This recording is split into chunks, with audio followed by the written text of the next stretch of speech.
መወትወት ማለት ፕሮፐርሊ ወሬ እኮ አይደለም። ነዝነዝ ማረግ እየመጣች እንዳታስቸግረኝ ነው ያለው። ባይዘው ኬዙ አይደለም። ሰላም ከለከለችኛል። ርዕሱ ምንም ሊሆን ይችላል።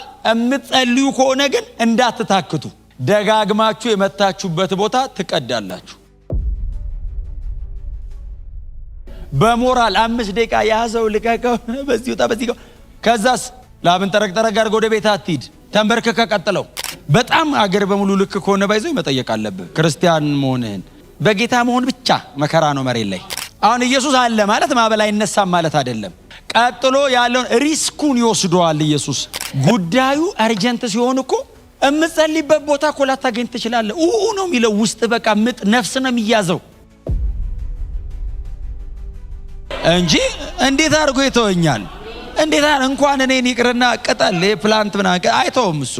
እና አንተንማ አያውቅህም አለው። ማዕበል ያውቀዋል ጴጥሮስን። አንተን ሴት ያውቃል ማዕበል። እንደለመደው ነው ይዞ የሚሄደው። ኔቸር የሚያውቀው እሱን ነው። ተአምሮ አይደለም የተጠየቀው። እሱ ማን ነው? አሁን ኢየሱስ ሲመጣ ባይዘው ማዕበሉንም ተአምሩንም ይደብቀዋል።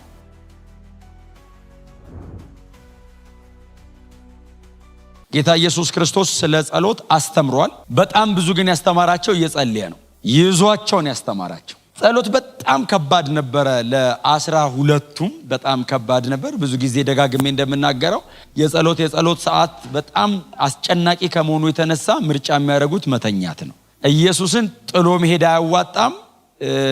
ኢየሱስን ጸልየና ማለትም ስለማያዋጣ አብረውት ሄደው ከአቅም በላይ ስለሚሆን አጠገቡ ይተኛሉ። እና ጌታ ኢየሱስ ክርስቶስም እየቀሰቀሰ አንዳንድ ቦታ ጸልዩ ይላል። ይቀሰቀሳቸውና ችግር የለውም ባትጸልዩ አይላቸውም። ቀስቅሷቸው አቅቶናል ብለው የተዉትን ነው ደግሞ የሚያሳስባቸው ጸልዩ።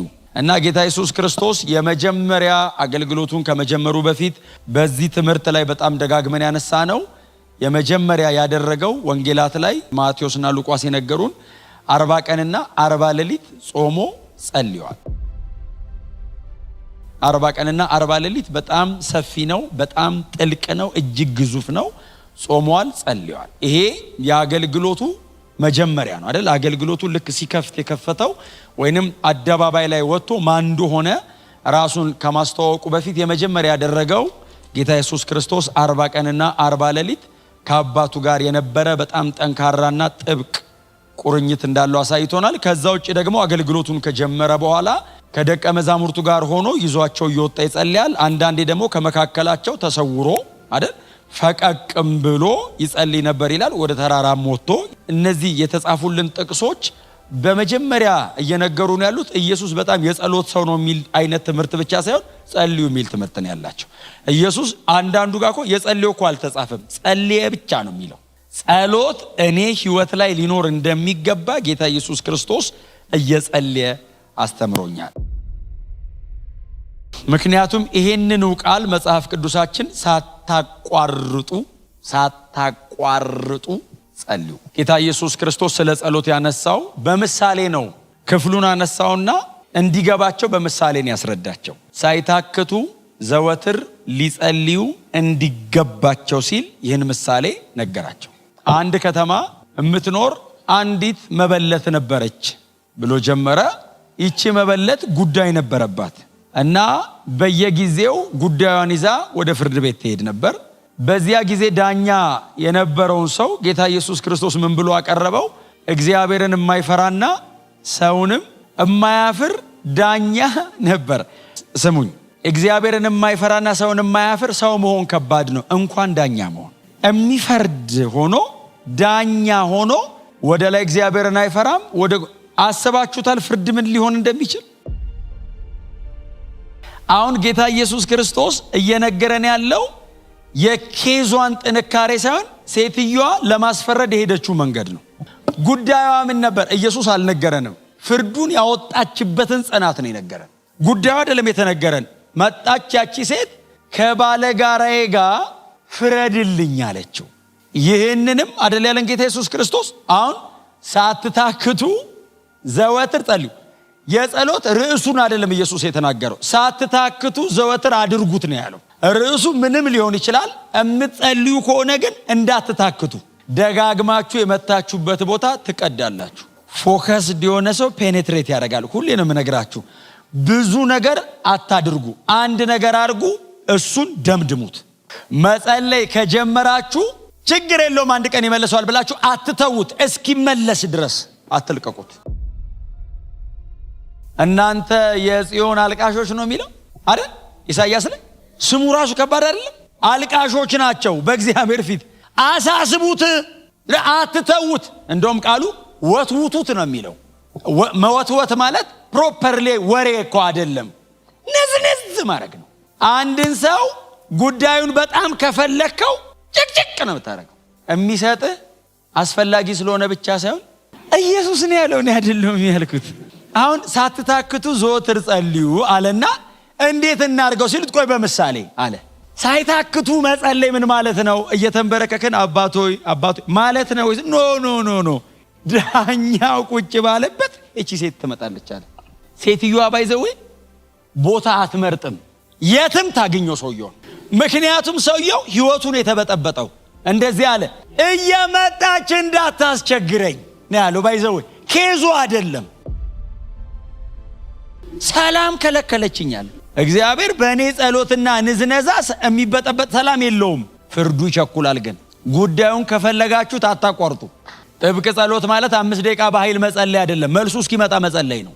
በሞራል 5 ደቂቃ ያዘው ልቀቀው፣ በዚህ ወጣ በዚህ ጋር፣ ከዛስ ላብን ጠረቅ ጠረቅ አድርጎ ወደ ቤት አትሂድ፣ ተንበርክከ ቀጥለው። ጥብቅ ጸሎት ማለት ወይና ወይ ልመጣ ነው። እኔ ሁሌ የደቀ ጌታ ኢየሱስ ክርስቶስና እነ ጴጥሮስ በባህር ላይ ያደረጉት ጉዞ በጣም የምወደው ተአምር ስለተደረገ ሰዎቹ የኛ አይነት ናቸው። እንሻገር ያለው ራሱ ነው። እሺ ብለው ተሳፈሩ። እንሻገር ያለው እኮ እሱ ነው፣ እነሱ አይደሉም። ባይዘው የመሻገር ሐሳብ እነሱ አላመጡም። ሰብስቦ እንሻገር ሲል እሺ ወዴት አሉት። እኔ ነኝ ዴስቲኔሽኑ፣ እኔ ነኝ የምመርጠው። መጀመሪያ ታንኳ ውስጥ ግቡ አላቸው። ከቅፍርናሆም አካባቢ ተነስተው በጌንሳሬጥ ባህር ላይ አድርገው ጌርጌሴኖን ነው ጉዞ። ኢየሱስ ወደ ውስጠኛው ክፍል ገብቶ ተኛ አይደል? ታንኳ ስለሆነች አንድ ሰው ማስተኛ አላት። የተወሰነ ሰው ሲቀዝፍ ሌላ ሰው እያረፉ እየተቀባበሉ እንዲሄዱ ነው። ስለዚህ ሰው ይሄዱ እያለ ማዕበል ነው አይደል? ኢየሱስ ሲተኛ ማዕበል ተነሳ። ኢትስ ኦብቪየስ። ክርስትና ላይ ይሄ በጣም ማዕበል ከሌለ ነው ተመልሰ ቼክ ማድረግ ያለብህ። በጣም አገር በሙሉ ልክ ከሆነ ባይዘው መጠየቅ አለብህ። ክርስቲያን መሆንህን በጌታ መሆን ብቻ መከራ ነው መሬት ላይ። እላዩ ላይ መንፈሳዊነት ጨምረህበት፣ እላዩ ላይ ጸሎት ጨምረህበት፣ እላዩ ላይ ኢየሱስን አብረህ፣ እላዩ ላይ ወንጌል ጨምረህበት። እውነቱን የምነግራችሁ ስትወጡ ስለሚጠብቃችሁ ነው። አሁን እኔ የለም ብልህና አሜን ብላኝ ደጅ ቢጠብቅህ፣ ስለዚህ ነግሬ አሜን ባትለኝም ደጅ ሲጠብቅህ ግን ሰምቼ ነበር ብትል ይሻላል፣ ይቀለኛል። እኔ አሁን እየሄዱ እያለ ማዕበል ብድግ አለ። ያው የቀኑ ትምህርት ብዙ አልተረዱትም፣ እነሱን እያወሩ ነው የሚሄዱት። አልገባቸውም። እላዩ ላይ ማዕበል መጣ። አለመረዳታቸው ላይ ማዕበል መጣ እላዩ ላይ። አስበዋል እንዴት ህይወት እንደሚመሳቀል? እስቲል እኮ ኢየሱስ አለ። ያልገባቸው እኮ አስተማሪው አጠገባቸው ተኝቶ ነው። ማዕበል የተነሳው እኮ ራሱ እኮ እያለ ነው። አሁን ኢየሱስ አለ ማለት ማዕበል አይነሳም ማለት አይደለም። ቀጥሎ ያለውን ሪስኩን ይወስደዋል። ኢየሱስ ሪስክ ቴከር ይሆናል ነው እንጂ ማዕበል አለ። እንዴት ነው የማይኖረው? ማዕበል መሬት ላይ ያለ ነው። ምንድነው ልዩነቱ? ማዕበል ሌላው ሊውጠው ይችላል፣ አንተ ኢየሱስ አለ ነው። ከዛ እየሄዱ እያለ ማዕበል ሲነሳ ታገሉ። ያው ሞከሩ፣ ያው ሴስሞስ ነው የሚሉት፣ ላይክ እንደ ሱናሚ ማለት ነው። በጣም በቃ አሰቃያትና ታንኳዋን። ከዛ ውሃ ወደ ታንኳ መግባት ጀመረ። በዚህ ጊዜ ነው አይደል እነ ጴጥሮስ አሁን ህይወት ሊቆም ስለሆነ ጮሁ። ጥብቅ ጸሎት ይሄ ነው። አሁን ጥብቅ ጸሎት ሲኖርብህ ባይዘው ፕሮፐርሊ ላትንበረከክ ትችላለህ። መንገድ ላይ ሊጀምር ይችላል። እየሄድክ ነፍስ ነው የሚያዘው። ጉዳዩ አርጀንት ሲሆን እኮ እምጸልይበት ቦታ እኮ ላታገኝ ትችላለህ። ነው የሚለው ውስጥ በቃ ምጥ ነፍስ ነው የሚያዘው። እነ ጴጥሮስ እንኳን ሊንበረከክ ውሃ ገብቷል። ኢየሱስ አለ እንዴ? እንግዲህ ሞክረውታል እኮ ሊቀሰቅሱት። እንግዲህ አንተ ሲያንኳኳ አልተነሳም። ያው እንደዛ ውሃውን ሲያዘልል ያልነቃ መቼስ ሲንኳኳ አይነቃም። ጩኸት ነው፣ የነፍስ ሲሆን ነው የሚሰማው። ጌታ ሆይ አሉት። ስንጠፋ አይገድ። ምክንያቱም ማዕበል አለ፣ እየጮሁ ነው። ውሃው በቃ መጮህ አለባቸው። እሱ እኮ ይሄኛውን አይደለም አይደል? የውስጡን ነው የሚሰማው። ያውቀዋል መንገዱን። አሁን መሀል ላይ የሆነ ነገር አለ ቢላቸው መንገድ አብረው ስለማይጀምሩ ነው ያልነገራቸው። እንደኛ እኮ ነው። መሀል ላይ ቢነግራ አትጀምረውም። መጨረሻውን ታውቀዋለህ። መጨረሻ የታወቀ ነው።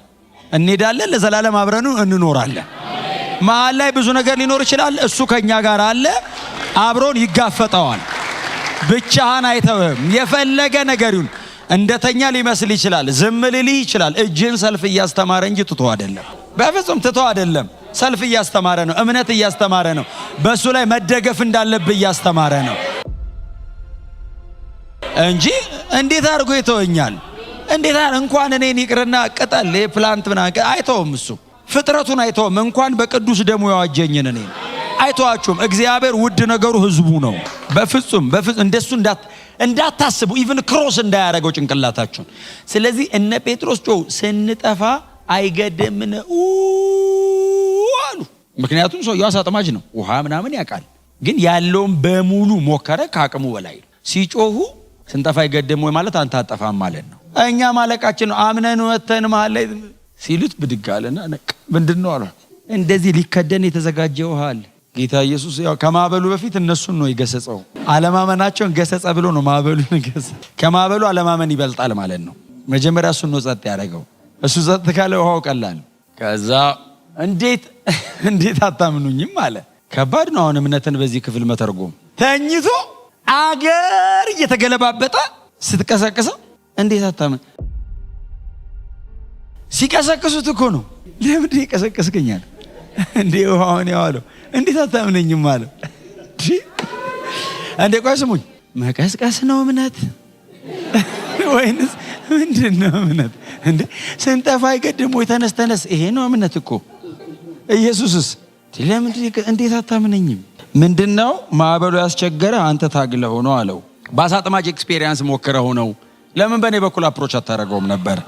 እኔ አይደለሁም እሱ ነው መንገድ እንጀምር ብሎን ገብቶ ተኝቶ ነው ብትለው አለ እንዴ ብሎ ዝም ይላል ነው።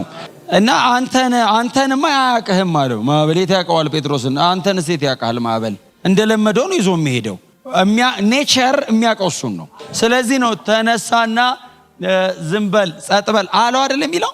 መሬት እየተንቀጠቀጠ ነው እንግዲህ። ሴስሞስ ከሆነ ሱናሚ ከሆነ እርዝኩዌክ ካለው ለመነሳቱ ምክንያት የሚሆነው ለሱናሚ መሬት መንቀጥቀጥ ነው።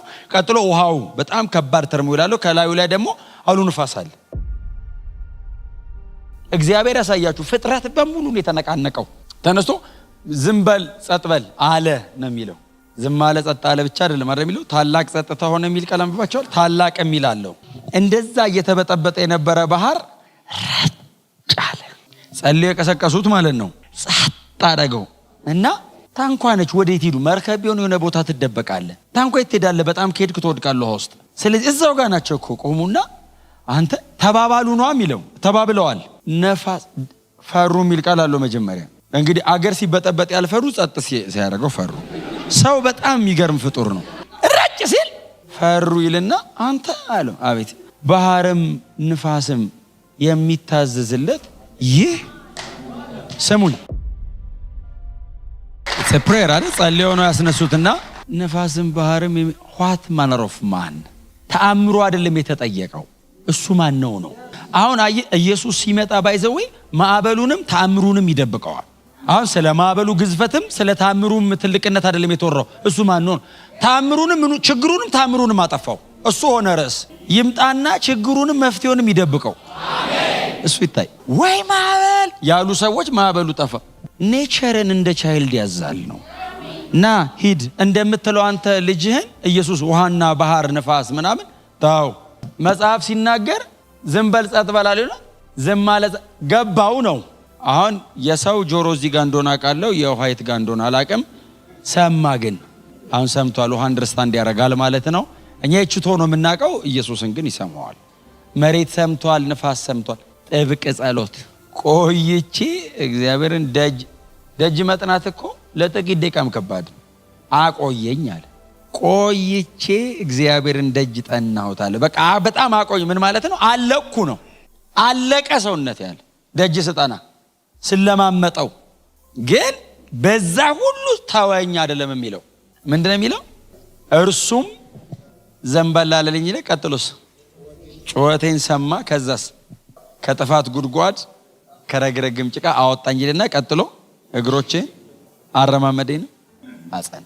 ሪዛልቱን ስታስበው ትታገሰዋል። ሲመጣ የሚሰራውን ስታስብ ነው ጸሎትን የምትታገሰው። ጳውሎስ ስለ ጸሎት ሲነግራቸው ነገሩ ቀላል እንዳልሆነ ያውቀዋል። ውጤቱ ግን መጸለይ ቀላል አይደለም። እግዚአብሔር ሰውን የሚገለው አንበርክኮ ነው። ቶሎ ቶሎ ላይ መጣ እኮ ይችላል። እሱ ተጠሪ ነውና በፈለገው ሰዓት ነው የሚመጣው። አንተ ፈላጊ ነህና እስኪመጣ መጠበቅ አለብህ።